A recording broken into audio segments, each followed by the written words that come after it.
कुंभ कैसे होना चाहिए? कुंभ भव्य भी हो, दिव्य भी हो, स्वच्छ भी हो, सुरक्षित भी हो, सुव्यवस्थित भी हो। यह परिकल्पना आदरणीय प्रधानमंत्री जी ने दी। साथियों, महाकुंभ 2025 का आयोजन जिस दौर में हो रहा है वो टेक्नोलॉजी के मामले में पिछले आयोजन से बहुत आगे है। नागा साधु हिंदू परंपरा के तपस्वी और साधु होते हैं जो महाकुंभ मेले के मुख्य आकर्षण होते हैं। इन्हें अपनी कठिन तपस्या और योग के कारण यह विशेष स्थिति प्राप्त होती है। ये साधु शैव और वैष्णव संप्रदायों से जुड़े होते हैं और महाकुंभ के शाही स्नान की शुरुआत भी इन साधुओं के स्नान से होती है, जो धार्मिक और प्रतीकात्मक महत्व रखते हैं। महाकुंभ के इस शाही स्नान से पहले नागा साधु एक विशेष प्रक्रिया करते हैं जिसे 17 श्रृंगार कहा जाता है। ये केवल एक अनुष्ठान नहीं बल्कि एक गहरी आध्यात्मिक प्रक्रिया है। इसी वजह से नागा साधु श्रृंगार के रूप में भगवान शिव की प्रिय चीजों को शरीर पर धारण करते हैं। जिस तरह हिंदू धर्म में सुहागिन महिलाओं का 16 श्रृंगार करना जरूरी माना जाता है, वैसे ही नागा साधुओं के लिए शिव जी से जुड़े श्रृंगार को धारण करना जरूरी माना जाता है। ये लोग इसी श्रृंगार में खुद को सुसज्जित महसूस करते हैं। शाही स्नान के लिए नदी में प्रवेश करने से पहले नागा साधु 17 श्रृंगार में शामिल होते हैं, जो एक अनुष्ठान श्रृंगार प्रक्रिया मानी जाती है।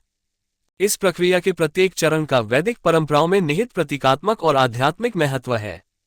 क्योंकि 17 श्रृंगार प्राचीन वैदिक रीति रिवाजों का पालन करने की एक प्रक्रिया माने जाते हैं, जहां किसी भी बड़े अनुष्ठान से पहले देवताओं को विशिष्ट आभूषणों और पदार्थों से सजाया जाता था।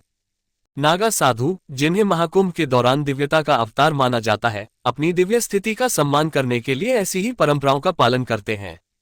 17 श्रृंगार में प्रत्येक श्रृंगार आध्यात्मिक शुद्धि की दिशा की तरफ कदम बढ़ाता है। ये प्रक्रिया शाही स्नान के दौरान शरीर और मन को दिव्य ऊर्जा प्राप्त करने के लिए तैयार करती है। ऐसा माना जाता है कि यह श्रृंगार नकारात्मक ऊर्जाओं के खिलाफ एक ढाल का काम करता है। इसके साथ ही नागा साधु त्याग का जीवन जीते हैं और 17 श्रृंगार परमात्मा के प्रति उनकी भक्ति का प्रतीक माने जाते हैं। खुद को 17 श्रृंगार से सुसज्जित करके वे अपनी आध्यात्मिक यात्रा और शाही स्नान के महत्व का सम्मान करते हैं। नागा साधुओं के 17 श्रृंगार में भस्म, लंगोट, चंदन, पांवों में चांदी या लोहे के कड़े, पंचकेश यानी जटा को 5 बार घुमाकर सिर में लपेटना, रोली का लेप, अंगूठी, फूलों की माला, हाथों में त्रिशूल या चिंता, डमरू, कमंडल, तिलक, काजल, हाथों में कड़ा, गले में रुद्राक्ष शामिल होते हैं।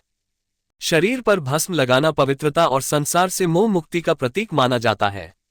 ये भगवान शिव के प्रति उनकी भक्ति को दर्शाता है। रुद्राक्ष को भगवान शिव का आभूषण माना जाता है। इसे धारण करना मानसिक शांति और ध्यान में सहायक होता है। कुंडल यानी बड़े झुमके नागा